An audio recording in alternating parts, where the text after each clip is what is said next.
Hey everyone, Anthony Fantano here, internet's busiest music nerd. I hope you're doing well. Live on Twitch right now and later on YouTube, you have tuned in to, I guess what right now I'm calling the Great Weezer Debate. And this debate is a little impromptu, was totally planned, though I guess somewhat in reaction to a lot of the comments that I got for the Poyos debate.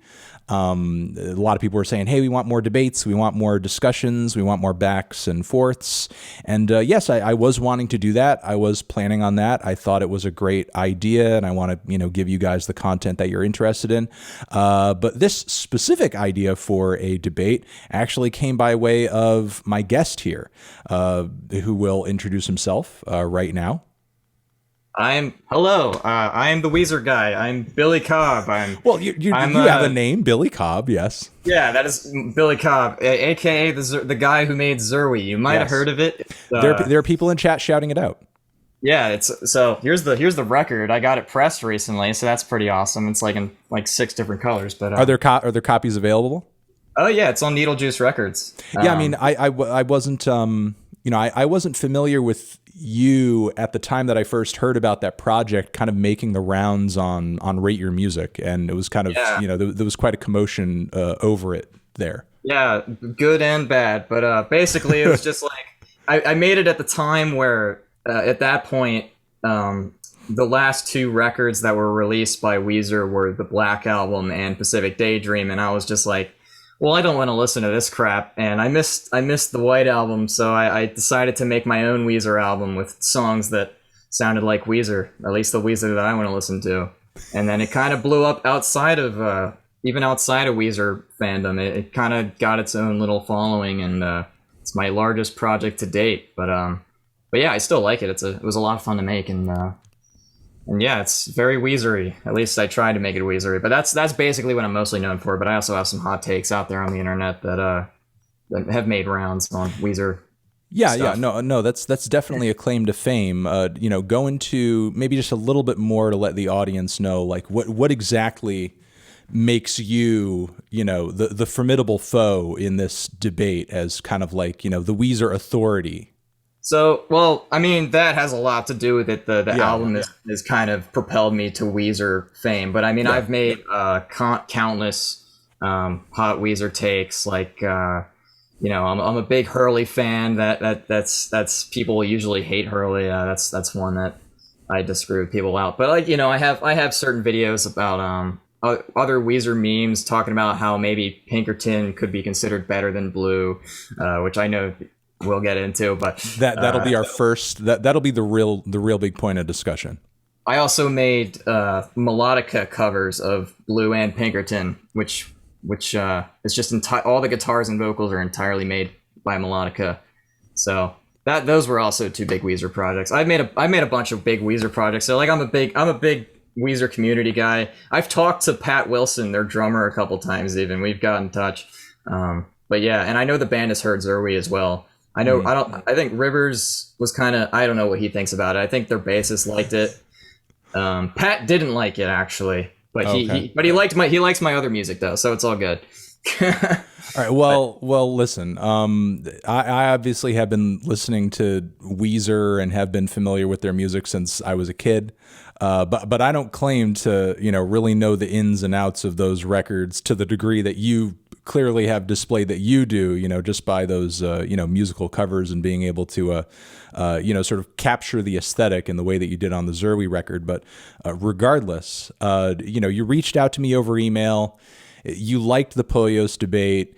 You thought that it would be fun to kind of initiate another one here, and kind of, I think, the biggest point of contention that we have between each other is, kind of the Blue versus Pinkerton conversation, which is kind of like the granddaddy of all arguments in the Weezer, community. And, I'm more Blue. You're more pro Pinkerton, I'm guessing, yeah, I mean, which is why we're here. Yeah, pretty much. Yeah. All right. Have you seen my video? Just sort of like stating my personal opinions. Yeah, on the whole thing? I have plenty of notes on that video. I'm ready to discuss. I mean, I'm sure that video came out in 2016. So I'm sure it was several years old. Changed some things. I was listening to Pinkerton again today just to like refresh my memory and just to, kind of be like ready for this conversation. And, I like the record still to this day, but, for the sake of this conversation, I'm not going to pull any punches with the record, just to like kind of contrast our opinions here as strongly as I possibly can. So do you, want to kind of throw out the first blow and just like kind of let me know where in your view, like I'm in the wrong? Yeah. All right. So, well, first of all, and again, this is a lot of this goes back to your video, Blue versus Pinkerton, which again came out like in 2016. So sure. Honestly, at this point, I'll say that I probably hold a majority of everything I've still said in that video to, be my opinion now. And if I don't, like, I'll tell you, but, just throw it out there, man. All right. So, first question, got right off the bat. One of the first things you say in the video is Blue is objectively a better album than Pinkerton, and I disagree because, obviously there's no. I know you were being facetious and like whatever. Like, there's no real objectivity. No, I'll be strong on that. I'll bolster that, and I will say that I think that there are some aspects of Blue that it has on Pinkerton. Like, I think that you do kind of get into more of a subjective realm when you're talking about like the arcing picture and I guess kind of the big picture of the whole thing. But like, I think in terms of, pop accessibility, Blue has it. In terms of performance, Blue has it. In terms of just overall catchiness, Blue has it. I think honestly, the one thing that I think Pinkerton has over Blue, I'll give Pinkerton one single thing over Blue. I think Pinkerton's a more cathartic record than Blue. If you're really feeling like you need some kind of like tension or some kind of like, anger type release, Pinkerton's the record. Blue does not kind of serve in that way. It doesn't scratch that itch. But I think in nearly, I mean, look, it's not to say that Blue doesn't have its visceral moments, but Pinkerton is more the visceral record. Yeah, for sure. But like only in dreams, I imagine you can get some of that out, stuff like that. So, I think, that's kind of the one major aspect that I would give Pinkerton over Blue. Pretty much everything else I would normally enjoy about a rock record, a Weezer record, Blue has it, like in spades. So the first thing you said was Blue has more pop prowess, which is definitely true. I mean, Pinkerton's a pretty relatively messy record. And it's obviously not the messiest record you can listen to, but it's compared to Blue, it's a mess. But you said that the performances you prefer on Blue as opposed to Pinkerton. I think Pinkerton is a much stronger it has much stronger arrangements throughout. There's a lot more going on instrumentally. There's all different kinds of guitar harmonies and a lot of music theory that goes into it. If you like, look into Rivers Pinkerton diaries and stuff, he talks about how he in between Blue and Pinkerton, he had learned a lot of music theory and he was really trying to apply that to his music. And if you like really listen, like songs like Across the Sea, like the bridge and stuff, like there's some really like complex melodies and stuff in there. So like, I actually kind of prefer the performances in Pinkerton a little bit because not only are they, like written, in my opinion, like written more complex, but it's got that more of a raw feeling to it. I mean, and this is also all comes down to preference, of course, but Pinkerton has a lot more feeling in it. Blue is more. When they were talking about the making of Blue, Rivers was saying how they felt like they had to get everything perfect. They had to like re-record everything and do everything until it was like perfectly on beat, whatever. And he thought that didn't quite capture the live energy of Weezer. Like he thought like, because he really hated that everyone called them a geek band at the time. Like everyone thought they were really nerdy. He's like, I want to be hardcore. So he was kind of pissed at them, pissed at the fans for thinking that. So he thought like, well, maybe our live energy like has this like, grittier atmosphere to it. So that's what they really tried to capture in Pinkerton. And I think it really works. Like, especially on a part like this, going back to your video, you say that like some parts of the record are like so messy that it's like not fun to listen to. But like one of the messiest parts on the record for me is the bridge of The Good Life, and that's like one of my favorite moments on the record because of how messy it is. But it's messy, but it's also composed at the same time. It has, I mean, there's obviously a lot going on, but it's very, it's still together and it's still performed well. I'd argue. So that's Yeah. No, that's what I hear the point I hear the point you're making. I hear the point you're making. I'll try to, poke at some of them lightly here. I'll say, like, yes, there are things about Pinkerton that are messy and enjoyably messy, like in the way like a punk record or like a Nirvana record is kind of messy. I just don't know if I feel like it's an enjoyable messy sometimes. Sometimes it's more of a hot mess than a messy. And, I think it's, interesting what you kind of say there as far as like, Rivers, take on people's feelings about, the Blue era and being a geek band. And honestly, like, despite the rage of Pinkerton, I feel like the messaging and the songs and even to a degree the performances only reinforces the idea that the band is a fucking nerd band. Because like there's nothing more nerdy than like the impotence of no other one. Like there's nothing more nerdy in my opinion than like El Scorcho, in my opinion. Like El Scorcho to that's me, the dorkiest song on there for sure. Yeah. like to me, El Scorcho is like nerd's first beer. Like nerd group of friends, first round of, it's basically like Revenge of the Nerds. They go out to the bar for the first time. It's like everything that could potentially be a nerdy kind of stereotype, like emotionally and socially, is like reinforced and maybe even like inadvertently, you know what I mean? So, that's kind of what makes, the idea of them trying to like rage out of this, like, presumption that they're nerds, kind of difficult to swallow, because I feel like on that front it like utterly fails. Now that's not to say that there aren't like visceral, rowdy moments that on it that are really fun. The Good Life is a really good track. I love that track. I think that's a great track. Falling for You, I think, is also like a really quality track. And my favorite look, even though I do have those reservations about El Scorcho, I still think it's a fun song. But there is still some aspects of that track and other tracks as well. Like I think Get You is sort of another example, where I think the heavier riffs on that track are a little ham-fisted. It kind of feels like they're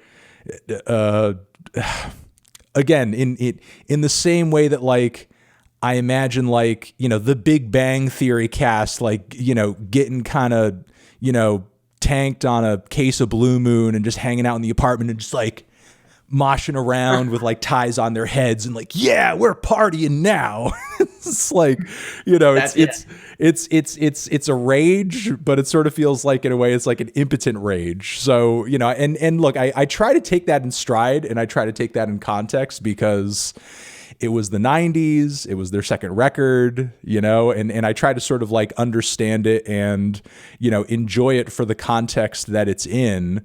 But and a lot of that context for me personally was like during college, where that was like a perfectly fine record to kind of vibe out to, and I'm somebody who obviously like identifies as a fucking nerd. It's like literally my brand.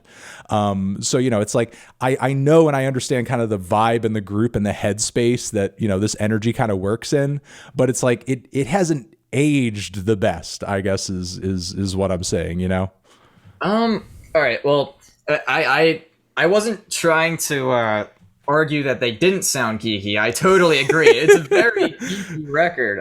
But I mean, I was just saying that's kind of what they were going for, was trying to go against that. But at the same time, that kind of, I mean, part of Weezer's appeal is that they're geeky. Like that's like, I think that's one of the main reasons why like them out of all these, grungy alternative rock bands out of the 90s, like they have that distinct style that makes them so relatable and likable today, is that they have that geeky edge. And I think Pinkerton, because they tried so hard not to be like that, just kind of excelled that to the point where it made it more enjoyable.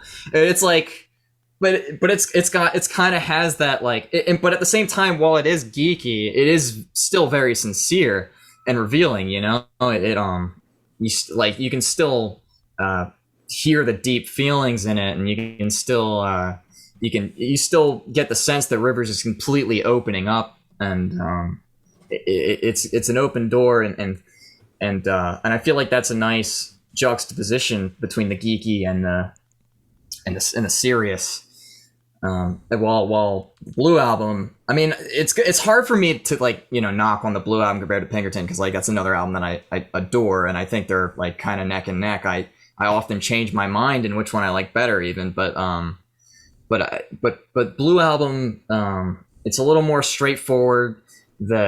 There's not as, I mean, there are some cool guitar arrangements and stuff in there. Like a lot of the acoustic guitar licks are really great. I mean, the opening lick of "My Name Is Jonas" is just incredible. Yeah, definitely. Yeah, and then like "Only in Dreams" has all those layered guitars, and the outro, and that's just a huge moment on the record. I mean, it has those moments, but I feel like Pinkerton, it just has, like I said before, it has a lot more going on, and it's more structurally complex. And I mean, just because a record is complex, I understand that doesn't make it better or good.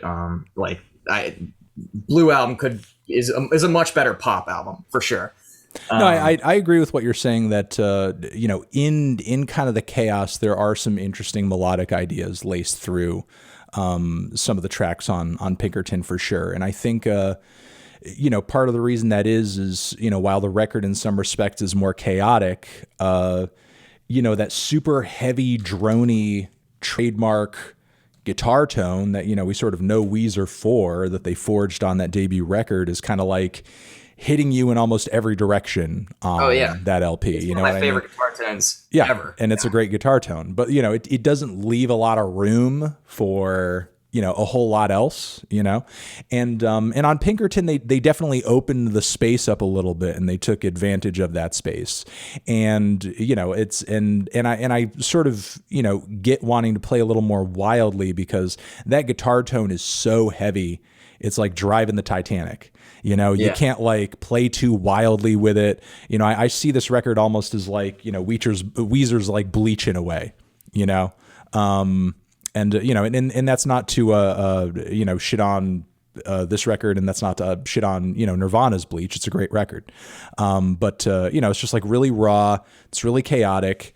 And there are moments where I feel like that works. There are moments where I feel like it doesn't. But I don't know. The more I kind of think about these two records, the more I feel like one kind of one pales in comparison to the other. For I think the reason that Rivers himself to this day has like so many reservations about the LP, and that's just like the content of it. And there are just some tracks that, listening back to them after so many years under my belt, just kind of feel a little weird. I mean, like Across the Sea, for example, that's the song that like a lot of people still bring up. That's the song that feels the weirdest to me. Lyrically, it is definitely their most concerning song. And look, I'm not coming on here to be the thought police or anything. I mean, I think people can fucking think or feel whatever, and people who are like in positions of, fame and influence, like, are free to, muse about whatever the hell their, I guess, place in society could potentially allow them to do. I feel like you have to think about the possibilities of, I guess, like the choices that you could make to understand maybe the choices that you shouldn't make. You know what I mean? But like the song overall seems more like an internal idea that should have never gone out into the world. You know what I mean? Because like, even though from the lyrics, the description of the person he's singing about is of age, you're still kind of singing about somebody like allegedly of age. It's hey, listen, there are lyrics out there where it's like, she was 16, blah blah blah blah. It's like, wait, pause, please, pause. So I mean, it's like you can't, Weezer has at least that, going for them in the song, but like still by that same token, it's a fan. There's a power dynamic, and you're still kind of singing about them in the bedroom of their parents' house. No matter what age they are at in that position, they're most likely not as mature as you are as a 26 something, who's on a record label putting out their second LP to, potentially millions of fans across the world. It's just like a really weird thing to obsess over. And, and again, I'm not even trying to come through and thought police anything. It's more like you're centered so much on the idea that you couldn't let it go to the point where you've got to write a whole page of lyrics, then you've got to record it in the studio, do multiple takes, produce it, then put it on the record. And through that whole process, you were like, wait, maybe it's not a good idea. So, and look, there are moments on Blue where I do kind of like, like No One Else, for example, which is, which by the way, you said, and I quote, hold on, in your Blue versus Pinkerton video, you said sexism has never been as catchy as the track No One Else. It's true. Sexism has never been, very controlling sexism has never been as catchy. But yeah, I think there's really no other Weezer track that, at least topically, like makes me cringe in the way that track does. There are other cringy Weezer tracks for sure, but usually it's because the hook sucks or the instrumental is cheesy or something like that. And you already know some of the other bars on here, whether it be the half Japanese thing or Pink Triangle and so on and so forth. But just to kind of like compress all of that down. I feel like while Rivers is certainly being very forthright and really, I guess, like, honest in a way on the record, he doesn't make those same grave mistakes that have aged so badly on Blue, which I think makes it kind of just a nicer record to listen to, I agree. I mean, besides No One Else, of course, but but honestly, I mean, obviously, I'm not going to say I agree with anything Rivers said on the record. I'm not going to say anything. No, I know you're not. Was good, but like, I kind of like really looking into like the uncensored mind of this tortured dweeb. Sure, who is just completely opening himself up. And that's the thing. It sort of like becomes less entertaining as just a song and more entertaining as like a social experiment, study. And yes, exactly. And it's just like, it's only interesting to me because I'm seeing it into the perverted mind of a dweeb, and that's not to center anything on Rivers specifically, because how many stories have there ever been of somebody who's famous or in a position of influence and they take advantage of their position? It's a tempting thing that a lot of people who are in positions of influence take advantage of. It's not to single him out or say it's anything specific to him in terms of a problem, but he is the guy that wrote and recorded the song, and it doesn't look great. It doesn't look great. And I think just to kind of maybe continue a little further down this rabbit hole, but not in the same way, to go back to the song No Other One, I kind of want to harp on this one a little bit, because I feel like in a really weird way, and this is something that I was just kind of thinking of in the car as I was listening to the record over again. I feel like for some reason now I've kind of popped it into my head. I feel like this track is almost like the inverse of No One Else. And, yeah, it is. And in a way, it's like, while I find No One Else cringy in one way, I find this track kind of cringy in another way that I have an even harder time like identifying with. Like the horseshoe theory. Yeah, it's like, thank you very much for the subs, appreciate it. It's a track that No One Else is like toxic from a position of like control, and then No Other One is like is concerning from a position of like, it's just so absolutely pitiful. And it's like, and not only does he paint himself in this position, but the other person as well. It's like, there's really nobody else other than this other person, and I can't go on, even though this person's terrible and lying to me, and this relationship is trash, and there's nothing else to do, and we're just so sad and pitiful and lonely. And it just like, I don't know, it just hits in a weird way. And I'm not sure like what Rivers, feelings are on the song as a whole today, but it's one that just like is a little hard to stomach, just because I feel like the position he sort of portrays himself in is just like so detestable, and he doesn't exactly like give himself the mindset or the energy or the perception on the song to like break himself out of it. He just sort of like accepts kind of the sad reality of the situation and just kind of goes along with it in a way. I understand that, but like, you also gotta take it. I don't think Rivers. I mean, I could be completely wrong. I don't know. Rivers is an interesting character, but I don't think he meant quite literally everything that he's saying. I think he could just be tapping into his feelings and exaggerating them. I mean, almost every single song on this record is about how he feels lonely and how he needs a girl, or it's. And I understand that's another problem you have with Pinkerton as opposed to Blue. Yeah, I mean, I feel like if Rivers Cuomo were alive today, or not alive, sorry. If 1996 Rivers Cuomo were alive today and writing this record, I feel like he'd be on a lot of black-pilled forums. You know what I mean? He'd be like, just like probably like on some MGTOW YouTube videos or something. Like I feel like this guy, and I'm glad that he's in a different place now, but I feel like this Rivers, if we're just sort of taking the record at its face and we're not because obviously there are exaggerations on the record, I feel like this Rivers would fall down a very dark rabbit hole if he had like access to the internet that we have today.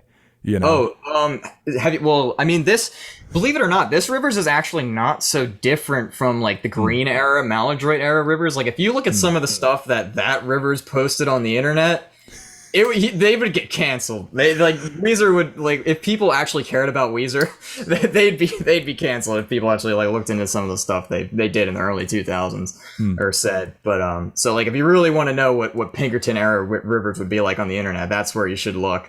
Yeah, I guess really what this record was and post this record was for Rivers was not so much of a change of pace personally, but more of like a realization of what he should and should not put in his songs. Because obviously he wrestled with that for a time. And I think over the years, he's probably just gotten better at editing himself and just, deciding like what does and doesn't make sense for a mainstream record, Well, the thing is that he I mean, after Pinkerton got a bunch of backlash and I was not even born when Pinkerton came out. I was born in 1998. So you have the senior superiority and all and all this. But I mean, from everything I've read, most people did not like Pinkerton when it came out. It's a record that's kind of gained legend status over the years. Yeah, and he hated the record because of that. Like he hated that they didn't play Pinkerton songs, maybe besides like El Scorcho for years, because Rivers was so ashamed and embarrassed of this record that he put out, where he just completely laid out all his feelings. And I think over time he's kind of accepted it more because other people accepted it more. But I feel like that's kind of Rivers' mindset, is like, what do people like? He tries to make what people like, and I feel like Pinkerton's one of the only albums that he made for himself in a way, which makes it stick out a lot on. But you can kind of say that about OK Human as well. I kind of feel like OK Human is like a kind of a sister record to Pinkerton in a way. And he's in a much different place now, but it's still in parts revealing and whatnot. But I'm sure we agree enough on OK Human to so we don't need to debate that. But I think part of that revealing, and I'm just rehashing this, but I mean him revealing himself so much on that record is one of the main reasons people adore it so much. And I mean, I understand some of it's like hard to listen to, and you might like think, oh, this is kind of gross, but some people love that, it's it really is all objective. But one thing that you said about Pinkerton as opposed to Blue, and I've heard you say it during this too, is you think it's not as catchy. And I understand it's not as catchy from like, again, a more pop standpoint. Blue is more standard 4 chord songs, and I mean it's catchy as hell. I give it that. But I mean, there's still some catchy ass moments on Pinkerton. Oh, there are. It's more of like a degree of comparison than it is sort of like a denial of anything being catchy on Pinkerton.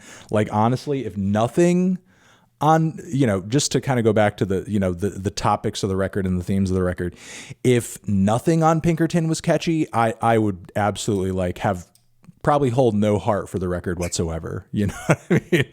Like the fact that so many songs on the record are catchy are like literally the only thing that makes you want to listen to it. Not just like the themes of the record, but even just like, again, that kind of impotent rage that's just like radiating off of a lot of the songs. Like it's the catchiness that makes any and all of that palatable. You know what I mean? That's a good point. Yeah.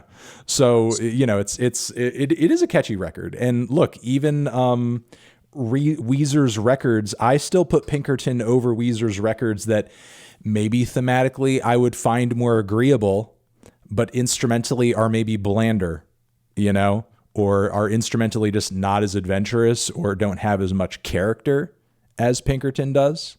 Like it maybe even if a Green album I don't find as offensive as some parts on Pinkerton, I still like Pinkerton better.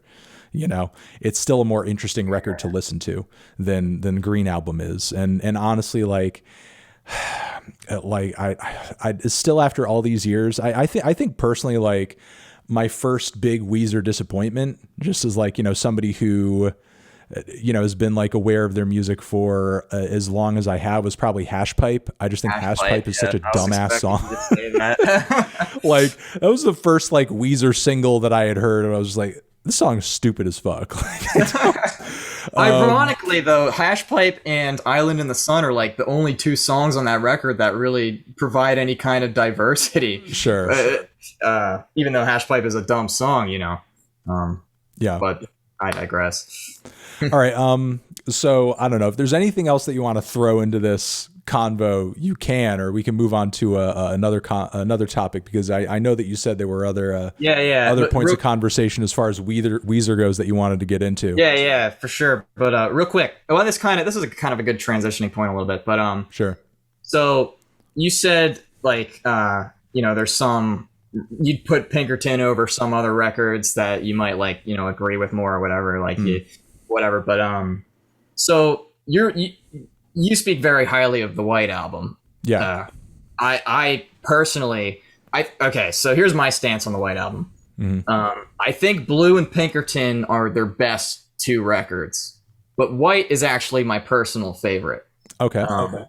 Which is an interesting take. I was actually thinking about, like, before we had this conversation, asking you just like from the personal perspective of a fan, like what is your personal favorite as opposed to like which one you think is the best? White is my personal favorite because it's just catchy as hell. It's like the most return to basics as they've gotten, but at the same time, there's like, if you really listen to that record, there's so many different layers and things going on, like sound effects and little guitar licks, and the tones are immaculate. The production's great. Love the lyrics, as well, there are just like some really heart-wrenching spots on there as well. Like Thank God for Girls, that just like are really kind of tragic in their own way. Yeah, people don't like Thank God for Girls. It's such a good track. People think it's the worst song on the record, and I kind of see where they're coming from, because I like all the songs on that record, but I do put that one lower on my list. But I still think it's a great song, and there's still some great lyrics throughout that song and the rest of the record. Like I think the jacked up chorus is one of my all-time, or not chorus, bridge is one of my all-time favorite Weezer bridges, and I think it has some really, really great lyrics too. Like, you're the sun that I'm orbiting, I burn in your heat, supernova and cosmic dust, you burn galaxies, or whatever. Like that stuff is like really beautiful, and I think he wrote some great lines on that. But anyways, where I was going with the White Album is I've seen on your rate your music profile, you have it as 4 stars, and you also have Pinkerton as 4 stars, which is like basically in your language an 8 out of 10. Sure. So could you see yourself maybe putting the White Album over Pinkerton? Because like I feel like you've had a lot more negative things to say about Pinkerton than you've had to say about White. Yeah, I mean, I guess it's sort of like, while the White Album is good, there are some tracks on it where, like Summer Lane and Drunk Dory, just like reference the track list. I love that track. I think that's a great track. I'm not crazy about the lyrics, or I'm not crazy about, River's like weird, almost like nonsensical approach to lyricism on certain tracks like that. It doesn't hit me in the feels in the way that, a song like Sweater Song does, for example, Undone does. So, while I think aesthetically, it's like their best Blue vibe album since Blue, you know, like you said, kind of a back to basics kind of thing. You know, there are moments where topically, I wish the record had more interesting things to say. You know what I mean? And that's not to say that there aren't tracks that, you know, Thank God for Girls, again, is another example where, you know, Rivers kind of hones in on a topic and he says some great things and he writes some great lyrics, and it's a track where he's really trying to convey, you know, a message. But, you know, he's also at a point where in his career creatively, he'll write a track or he'll pound a track out, not because he has something to say, but just because I think this kind of sounds good, you know, which that's him being more of just like a pop producer than it is, you know, like I'm coming from a really profoundly, you know, personal place and trying to convey, you know, something honest in this moment. You know what I mean? And in that respect, I do find Pinkerton more interesting because it is a more naked, and it is a more kind of, I'm going to really confront you with some weird feelings right now kind of record. But you know, so I mean, at least in like the, as objective as you could be, you know, sort of like narrative progression of Weezer's career, I still find Pinkerton very, very interesting. And I still think it's, you know, a more classic and a more influential and a more significant record. But, you know, I probably would personally vibe to the White Album better.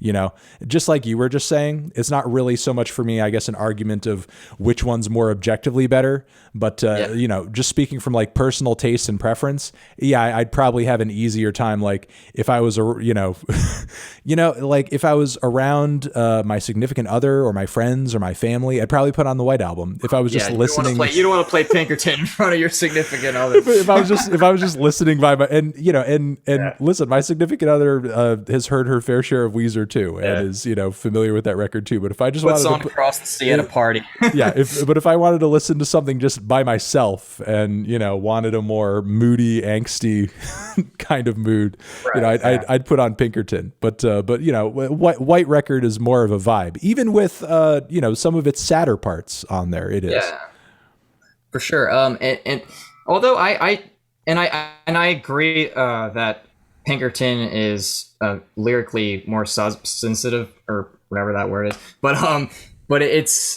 but my main problem with Pinkerton, I know I'm supposed to be defending it, and I think it's one of yours as well, is that it doesn't have a lot of lyrical variety or topical variety in its lyrics. Like I said before, every single song besides The Good Life, which is about wanting to get back to the rock and roll life away from, you know, because he kind of quit and then he wanted to go back, but everything else is pretty much about women, just like in his sexual desires, and like, you know, and while that's partially to be admired, I don't know if that's the right word for that, but it's interesting, I should say, but it does get a little, you know, overbearing. I think the deluxe edition does a good job at fixing that a little bit with tracks like Getting Up and Leaving, where it talks about leaving home, and Long Time Sunshine, you know, stuff like that. It's like a lot about longing from home. But personally, I White Album is my favorite record of theirs lyrically, and I know it's a lot of gibberish, if per se, like,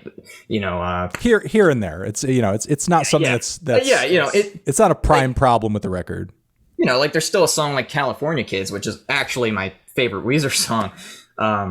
It still has like that overlapping theme, you know, of California Kids coming to save you, and just overall positivity. But I like those abstract lyrics that are, I believe for that album, were kind of picked from a bunch of like weird spreadsheet writing techniques that Rivers has had. I don't know if you've heard about this. Yeah, there's an episode of Song Exploder, which I don't know if you're familiar with that podcast. Yeah, if it's about the White Album, I might have heard it. Yeah, there's an episode where he goes into a song Summer off the Lane. record. I think it was Summer Lane. Yeah, and he literally, detail by detail, goes over his whole process with that notebook, having lines of a certain amount of syllables, you know, written out, and he'll sort of like record riffs and save it, put it away, come back to it weeks or months later and be like, yeah, that riff like sounds, you know, pretty good. And then he'll just sort of like, you know, assemble it almost like in a chop shop kind of way.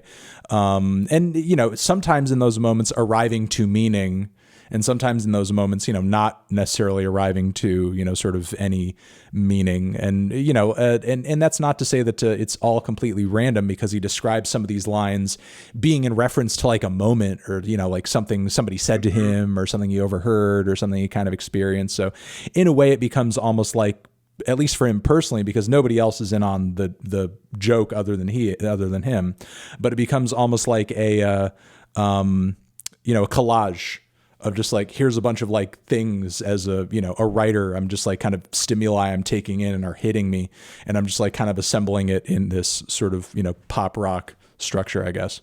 Well, what I think it comes down to is it really just leaves a lot of interpretation. Like, and I really like that about it. I like a line like on LA Girls, again, one of my favorite songs on there. Like the line, "Agar and Gimbal and the Wave." Like, what the hell does that mean? I have no idea, but it sounds really poetic and cool. Like, I like that stuff, It's, yeah. I mean, look, writing lyrics that are knowingly nonsensical is a trope in pop music that goes back to the Beatles and even further back, because, like John Lennon was literally writing nonsensical lyrics just out of the fact that, there'd be fans and reviewers that would like read so much into every single thing he was saying and like, presume it had like this deep, profound meaning or something, or would misinterpret things wildly based on, some kind of crazy assumption. So he'd be like, well, whatever the fuck, I'm just going to come up with some weird shit. Wild honey pie. Sure. What the hell is that? I mean, yeah, I think I've covered most of the Pinkerton, Blue, and I guess now White. So another record, I think we talked about it a little bit in messages or whatever, but the Red album, you seem to not like, and I get that. There are 4 songs on that record that I despise. I think they're like some of the worst songs in their entire discography, like Cold Dark World, Automatic, you know the ones. But like, there's also some excellent songs on there. I know you're not a fan of Troublemaker. I actually like that one. I think it's a good intro. But I mean, besides that, I know you're fond of The Greatest Man Who Ever Lived. I know you're a fan of Pork and Beans. I mean, Pork and Beans, when I was getting into Weezer, I thought Pork and Beans was a white song. I mean, not white song, sorry. A blues song, because it has that kind of... Yeah, it's the exact formula. Progression, and even the guitar tone, that really crunchy guitar tone was like almost spot on. Yeah. But one track in your worst to best that you didn't like, that I was very surprised by, was the closer, The Angel and the One. What's your problem with The Angel and the One? Wait, hold on. Let me refresh my memory here. The Angel and the One's the one that's like, it goes on for like, I don't know, 6 minutes, but it's like, oh yeah, it's I think that was your main problem with it, was that it went on for too long. No, I mean, well, yeah, that was probably my main issue with it. I mean, it's not the worst track on the record. I think like it's just kind of a show of, at least in this instance, like Weezer's kind of limitations, as they they attempted on that track, but I feel like it's a great track. I think the tones are good. I mean, it's a simple progression and it's repetitive, but it builds, and I like the build, and once again, like, they nailed the guitar tones on it. It doesn't sound like completely stale or anything like it does on Green or Maladroit. I think it has somewhat of a flavor to it, and it has some really pretty lyrics on it too. I mean, if you might not like it, but I suggest you should go back to it and listen to it again, and or more. You also could just not like it, and that's fine. Well, listen, it's. I wanted to ask you another question as we kind of like I guess start to wind this down, because we've been at it for a while, and I think we've addressed a lot of the points that we planned on addressing in our right. back and forths. But I wanted to ask you, like, considering, look, I've been listening to Weezer for a long time, but I personally I mean, I know that, sort of like in a way defect to me, because I'm like I'm the music review guy. And, I literally came of age, along the whole Weezer, existence of Weezer, pretty much, like listening to popular music on the radio and getting into rock and grunge and, whatever the hell else. But, still, like, I don't in me see the passion for the band that I see in you, you know what I mean? In the way that you've kind of driven yourself to pursue all these projects related to the band, and have them come out so creative and compelling to, so much of the fan base. So, with that being said, as somebody who is, just by virtue of being younger, newer to Weezer than I am, and somebody who is clearly like, objectively aware that the band is like, their catalog has hits and it has misses. There are highs and there are serious lows. So, taking into account like all of those moments where they've just fallen so utterly short of, where maybe they should be, like, personally, what keeps you locked in as a fan, still like anticipating the next record? Like, what makes Weezer such a great band in your eyes, despite, I could say like Pink Floyd, for example, and be like, oh yeah, why is Pink Floyd so good? Well, there are so many good albums. All the albums are perfect. Every album's a rave review. You know what I mean? Whereas like Weezer is almost the opposite to a lot of those bands that we see as almost classic, because they have so much legend status. They have so much influence. They have so many fans, but yet the discography itself is like so divisive because there's so much disagreement and, I guess like tension and anguish over like, songs that are great, songs that suck, which albums are more consistent, which ones aren't.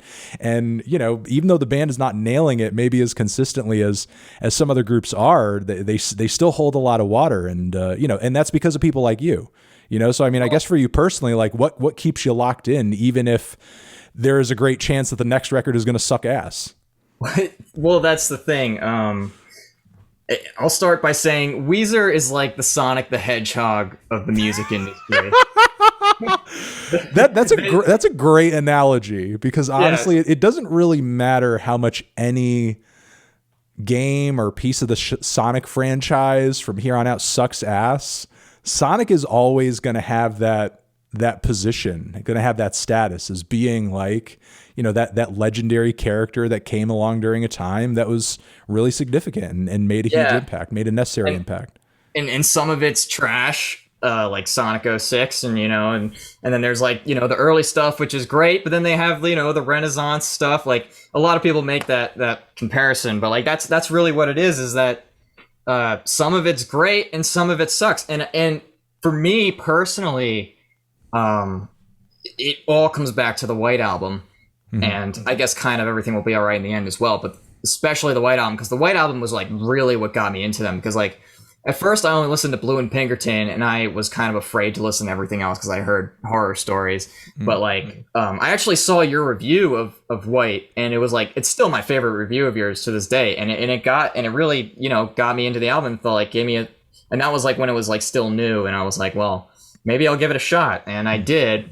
And I absolutely fell in love with it. And like, I have personal connections with that record. And like, so I guess part of me, because that record was, I mean, it's 5 years old now, which is kind of crazy, but part of me is like, because that record was so recent, part of me wants them to go back to that power and that energy. And I'm not necessarily saying it has to sound exactly like the White Album. I think they've proved they're very capable of exploring other sounds while also having a lot of quality. Like I said, OK Human, I really enjoyed, which actually had the same producer as White, which I think has a lot to do with it. Which he's also producing their next 4 albums, which are coming out next year. I don't know if you've heard about this. They have 4 albums called Seasons coming out next year, like one of every season. And Jake is producing all of them. And Summer is described as like very Blue Album and very like beachy, like distorted Beach Boys, so that's exciting. So like, I guess the fall record or the winter record will be the return of Pinkerton. Yeah. The winter record he described as Elliott Smith. Oh God, which should be interesting. Rivers in Elliott Smith mode sounds kind of weird. Rivers said that it was described as a masterpiece by who I don't know, but okay. but and then like fall he said was like Franz Ferdinandi, and then spring was like acoustic, like Island in the Sun-ish, but yeah, going back to the question, I guess the White Album is like kind of sparked this hope in me, and now OK Human was like, it was like revisiting an old friend that I hadn't seen in years. Like I wanted to cry listening to Alu Gobi just because it reminded me so much of the energy in the composition and the production of White, and it was like I had that connection again. And like, I guess that's what keeps me coming back to it. And I mean, and even the bad stuff, even though I don't want to listen to it and it sucks, like the Teal album, which I think is their worst project yet. It's fun to discuss. It's fun to trash on the band that you love because you're so passionate about it. And you know, there's always the new stuff that I come back to that I love, and I'm really rooting for them to make great albums again, and I think they will. I still think they have it in them, and like they still sound pretty young. Rivers, for a 50-year-old or however old he is, he's still sounds pretty much the same. Yeah, like they still have that ability to make great records, and that's really what keeps me coming back. And like I said, it's just fun to trash the bad ones. It's funny how, like, in your Drake interview, the debate, the guy was like just defending everything by Drake, saying it was like the great, and here we are talking about Weezer and which album's their worst album, or which album's worse, this one or this one. But yeah, I just thought that was funny. But yeah, that's what it all comes down to is all that. Well, listen, Billy Cobb, we appreciate you coming through and just being a great guest and being brave enough to come through with the offer to have the debate in the first place.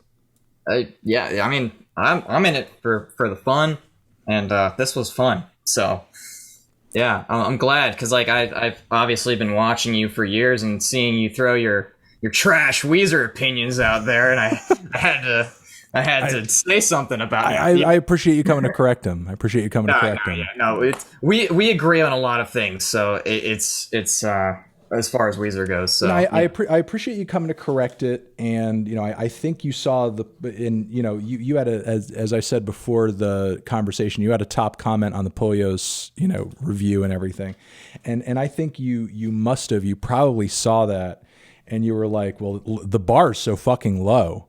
Let me just go in here with the Weezer. You know what? It was. I was like, I wanted to. I can't fuck up worse than this. So let me jump in with my Weezer takes. Listen to the album, and I could have thought of better comebacks than that guy. I was like, I could easily say this right here, and this guy's just saying, "Dude, what are you talking about? It's the best album ever!" Like, right. There are moments, and also shout out to Poyos though. There are moments that in the time that I was recording the conversation, that I was actually engaging in it, there were spots that I totally missed because I was just thinking of what I was going to say next, or I was like trying to take in whatever his next argument was going to be. There was a point during the conversation where I asked him what Views had over, like, if you're reading this, and he says, "Oh, Views has songs," and like everybody was quoting it in the comments, and I was like, I don't remember that part, and I had to go back and I had to listen to it. I was like, holy shit, why did I jump on that? He said it right in front of my fucking face. Views has songs, bro. It has songs. It's like, okay, it does have some songs. You're right. It has actually, for the point in Drake's discography that it had a lot of songs. On it. Yeah. So I think one of the main things you missed, you could have just asked one simple word. You could have said why. Why?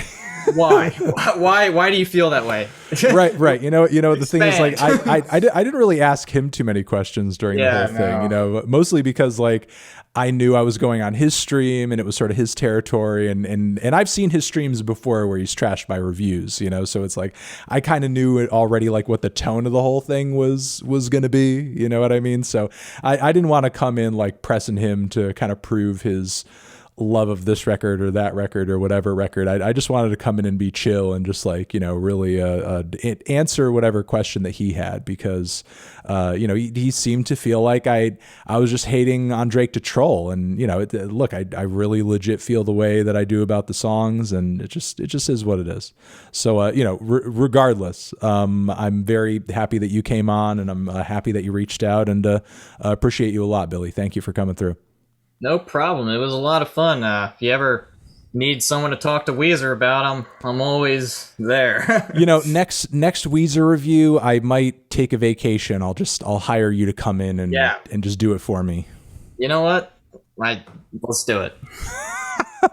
All right, Billy Cobb, thank you very much. All right. It's been real. Have a good one. You too.